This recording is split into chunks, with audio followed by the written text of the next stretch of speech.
bonjour à toutes, à tous. Je suis Romain Gauthier, j'ai cofondé l'école démocratique de l'Orno, une école un peu atypique qui accueille des enfants de 3 à 18 ans, sans classe d'âge et sans notes, sans programme. Alors, qu'est-ce qui m'a amené à avoir cette idée atypique de rejoindre ce projet, de le cofonder ? Sûrement pas mon parcours scolaire, parce que j'ai eu un parcours scolaire classique, puis après un parcours universitaire aussi classique.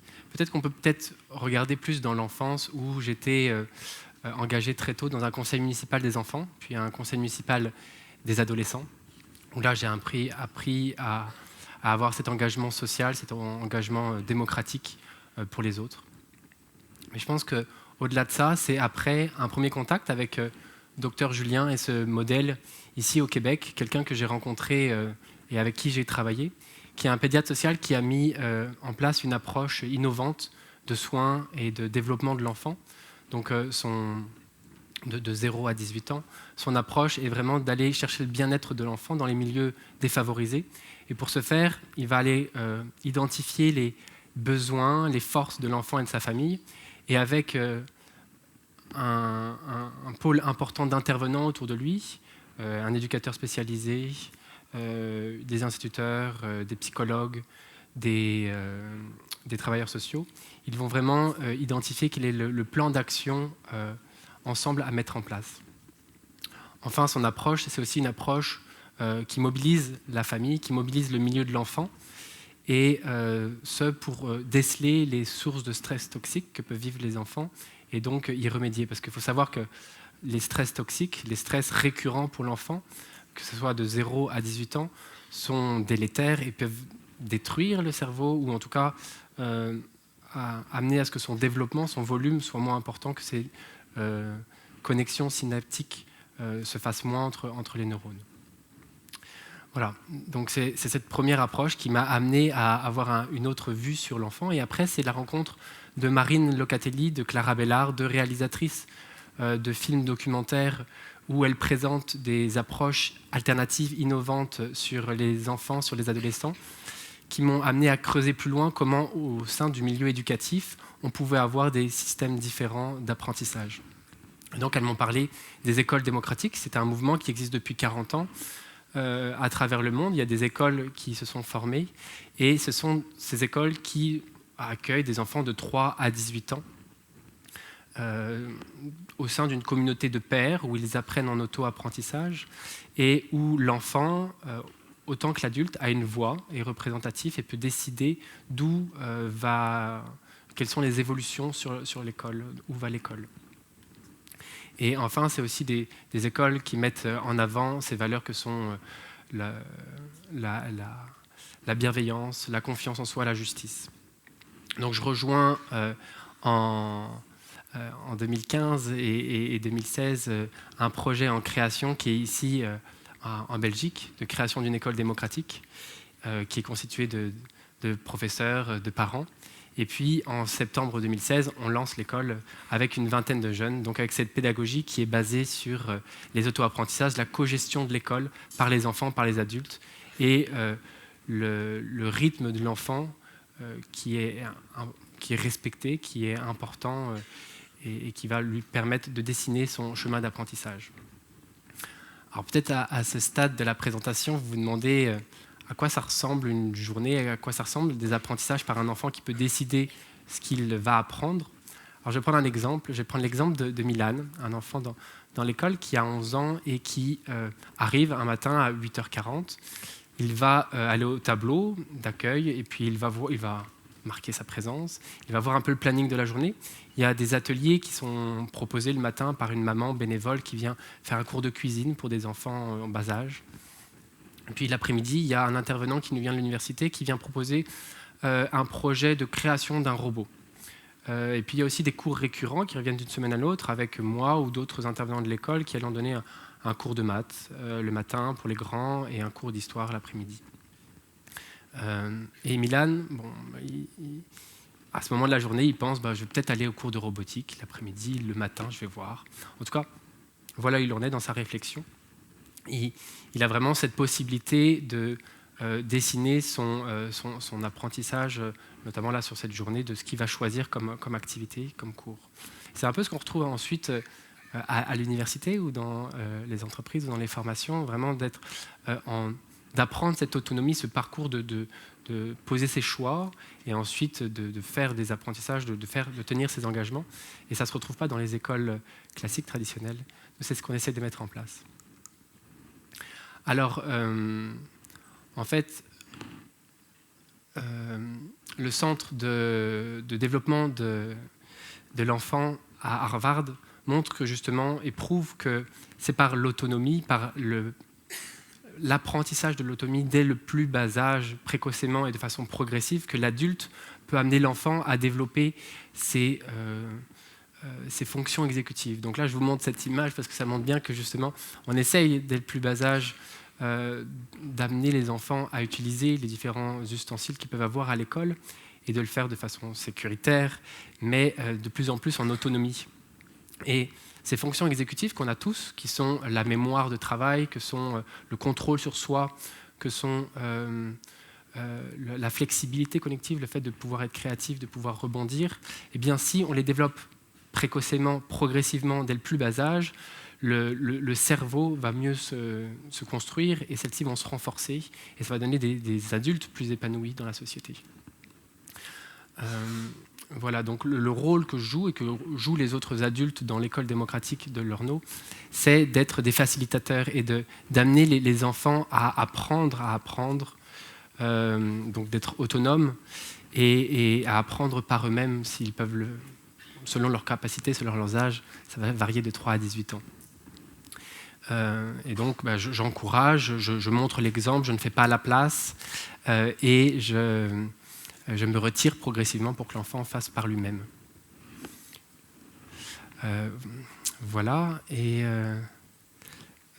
maintenant, en fait, on va essayer de repartir sur Milan parce qu'on l'a quitté, il était juste au début de sa journée. Il a envie d'aller rejoindre son meilleur ami, Colin. Et pour ce faire, il va passer par les locaux, il va chercher s'il est déjà arrivé, il va me voir. Moi, je suis en train de ramener des jeux et puis une rame de papier avec des enfants volontaires, Rose, 3 ans, et son frère Arthur qui arrive tôt dans la journée. Et il va nous dire bonjour. Et puis là, à ce moment-là, Arthur va me dire Romain, il manque des peintures vertes, est-ce que tu pourras en racheter? Et puis là, je vais le noter à l'agenda du conseil d'école. Parce qu'on a un conseil d'école hebdomadaire dont je parlerai après. Après, Milan poursuit, il va dans le jardin pour essayer de trouver Colin. Et là, il tombe sur Éline, 7 ans, qui lui est arrivée un peu plus tard. On a le droit d'y arriver jusqu'à 9h30 dans notre école. Et ils discutent. Éline lui dit qu'elle était encore en conflit avec Louison, qui lui a pris son pique-nique, sa collation de 10h, et qu'elle elle a décidé d'écrire un mot, et que ce mot, elle va le mettre dans la boîte à mots pour le conseil d'ajustement. Voilà, la discussion est faite. Maintenant, il trouve Colin qui arrive. Il était au jardin en train d'observer le travail de la terre. On avait labouré la terre hier. Et ils vont aller choisir leur activité. Ils retournent au tableau. Et là, ils décident que finalement, le matin, il fait beau. Ce qu'ils vont faire, c'est poursuivre un projet personnel qu'ils avaient mis en place avec Morin Harmonie, 2 grands de 15 ans et 14 ans. C'est une construction d'une cabane. Donc, ils vont faire ça la matinée. Puis l'après-midi, ils vont se mettre sur des activités plus intellectuelles. Ils vont faire l'histoire, le cours d'histoire pour préparer leur examen qu'ils vont passer en juin des 12 ans, l'examen du CEB. Donc, ça montre bien qu'on peut apprendre de tout et en tout, et en fait, c'est ce qu'on croit à l'école démocratique, c'est qu'il y a à la fois des apprentissages formels, participer à des ateliers, il y a aussi des apprentissages informels, aller dehors et puis faire du saute-mouton ou discuter avec son ami et puis partager sur des sujets qui nous font réfléchir. Donc, l'enfant n'est pas tout le temps conscient de ses apprentissages, mais dans une journée, s'il est dans un environnement structurant, un environnement qui a plusieurs types d'intelligence à sa disposition, eh bien, il va pouvoir apprendre de tout. Et c'est donc ce qu'on va favoriser. Et puis, c'est ce que montrent surtout les neurosciences. En fait, les neurosciences montrent que en fait, le cerveau d'un enfant, sa plasticité cérébrale est très forte. C'est-à-dire qu'il va sans cesse créer, transformer, renforcer ou éliminer des connexions entre ces neurones, et que ceci va permettre, si ces connexions sont bien travaillées, de développer son cerveau. Donc on va chaque jour, quand on arrive dans l'école, aller vers ces centres d'intérêt, adultes comme enfants. Moi aussi, j'apporte des centres d'intérêt, et essayer de les développer. Donc on va proposer des ateliers les uns aux autres, ou si on a besoin de ressources extérieures, on va aller chercher un voisin qui connaît le jardin, ou un amateur de cuisine, quelqu'un qui est passionné de cinéma, un chercheur en mathématiques, pour que ces personnes passionnées puissent transmettre leur passion.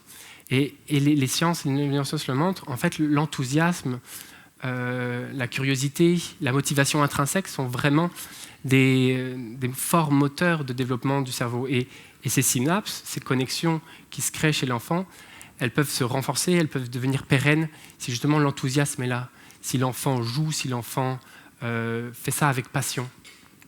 Donc c'est vraiment dans cette optique qu'on va créer l'ambiance de classe. L'ambiance dans l'école. Et mon rôle et le rôle des autres intervenants, des autres adultes et même des enfants, et donc d'être facilitateurs, pas détenteurs forcément d'un savoir, mais plutôt de permettre aux enfants qu'ils puissent aller chercher par eux-mêmes ou vers les autres ce qui les intéresse. Et la posture est aussi très importante, parce que l'enfant assimile tout ce qui est dans son environnement, par le jeu, par les apprentissages qu'il fait. Et donc l'adulte qui est ici, dans cet environnement, doit être un modèle, un exemple en termes de langage, en termes de gestes, en termes d'attitude, de conviction, de curiosité, de motivation. Donc les adultes sont autant des apprenants que des enseignants dans l'école. Et heureusement, pour nous, on n'est pas dans une école où on n'a que des enfants de 6 ans ou 12 ans. Donc on a des plus grands qui vont aussi avoir des interactions avec les plus jeunes, ou des plus jeunes qui ont des interactions avec les plus grands pour certains sujets où ils peuvent être même plus connaisseurs que d'autres. Et donc ces interactions vont vraiment favoriser le fait que tout le monde soit modèle ou modélisant pour le reste du collectif. Alors, voilà un peu comment fonctionnent ces auto-apprentissages, ces apprentissages sans vraiment avoir de programme, ce foisonnement dans la classe où tout le monde est acteur. Après, on peut se poser cette question, comment finalement est-ce que on fait ça sans notes? Est-ce qu'on apprend? Est-ce qu'on s'auto-évalue? Est-ce qu'on s'évalue? Eh bien, Milan, le matin, quand il est allé faire ses activités de cabane, il était avec Morin, avec Harmonie, qui sont plus grands, et Morin est quelqu'un qui est vraiment expert dans tout ce qui est construction de cabane, donc il a pu lui montrer, enseigner, il a pu se corriger par observation. Et l'après-midi, avec des fiches correctives, quand il faisait l'histoire, eh ben, là, il a pu aussi s'auto-évaluer. On privilégie vraiment cette auto-évaluation qui apporte l'enfant à se focaliser vers son autonomie. Et au besoin, on va, si c'est préparer un examen vers l'extérieur, vers l'université, aller vers des évaluations plus formelles. Maintenant, on est jeudi, on a avancé un peu dans la semaine. Jeudi matin, c'est le conseil d'école dont je vous parlais tout à l'heure. Tout le monde arrive le matin et on va s'assembler pour discuter de ce qui se passe dans l'école, tous ensemble, enfants comme adultes. Et chacun a une voix, chacun peut voter sur les projets qui sont proposés. Moi, par exemple, je vais demander qu'on achète de nouveau de la peinture verte. Il y en a d'autres enfants, Flora, Timéo et Oriane, qui vont demander à ce qu'on fasse un partenariat avec le centre équestre local du village pour aller monter les chevaux ou s'en occuper. Donc ils ont travaillé un budget, ils sont allés voir les différentes personnes. Et puis on a par exemple aussi Arthur qui va demander à ce qu'un point du règlement de l'école soit modifié, là où on mange à midi, les lieux où on mange. Donc cet exercice collectif permet aux enfants d'aiguiser leur sens de la citoyenneté, leur sens de la prise de responsabilité, parce qu'ils vont travailler des compétences telles que la collaboration, la planification, ou encore l'estime de soi, la prise de parole en public. Et en dehors même du conseil d'école, les enfants vont s'investir dans l'administration ou la gestion de l'école en faisant partie d'un cercle de financement. Par exemple, Milan est en train de construire avec d'autres enfants et adultes une soirée bénéfice pour l'école, pour apporter de l'argent. D'autres, Harmonie, travaillent avec Olivier à l'aménagement de l'école, et j'en passe.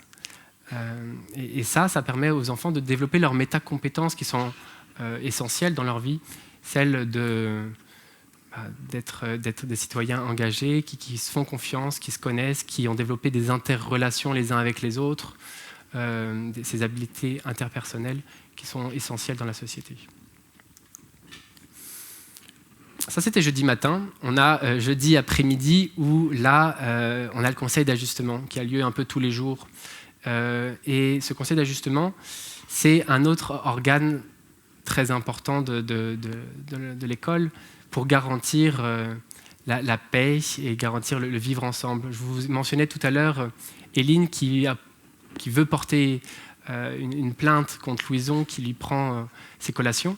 Eh bien, elle va venir devant cette assemblée où il y a des enfants et des adultes qui se sont rassemblés, et elle va présenter les faits, elle va présenter la règle qui a été transgressée, et puis on va écouter les uns et les autres dans leurs besoins, dans leurs ressentis, et finalement, collégialement, on va décider d'une solution, d'une réparation par rapport à ce qui a été fait. Et ça permet aux enfants, et aux adultes aussi, parce qu'on le travaille aussi, de s'ancrer vraiment dans le respect, dans ce cadre collectif, de ces valeurs qu'on a mis en avant, que sont la bienveillance, la liberté, le sentiment de justice, le respect les uns des autres. Et les enfants, autant que les adultes, donc dans ce type d'école, en sont garants. Ce n'est pas un adulte qui impose des règles de façon arbitraire ou selon un règlement, mais c'est enfants comme adultes qui sont garants de la sécurité, du respect et du cadre bienveillant. Alors, Einstein disait que si on juge un poisson à sa capacité de grimper à un arbre, toute sa vie, il va se croire stupide.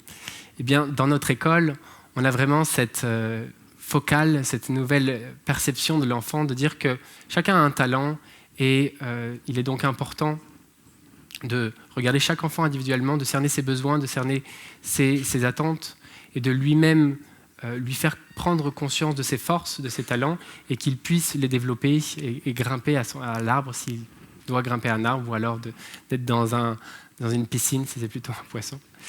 Et je crois que c'est notre responsabilité à tous, adultes ici présents et aussi aux enfants de vraiment focaliser notre attention sur comment les enfants d'aujourd'hui et de demain doivent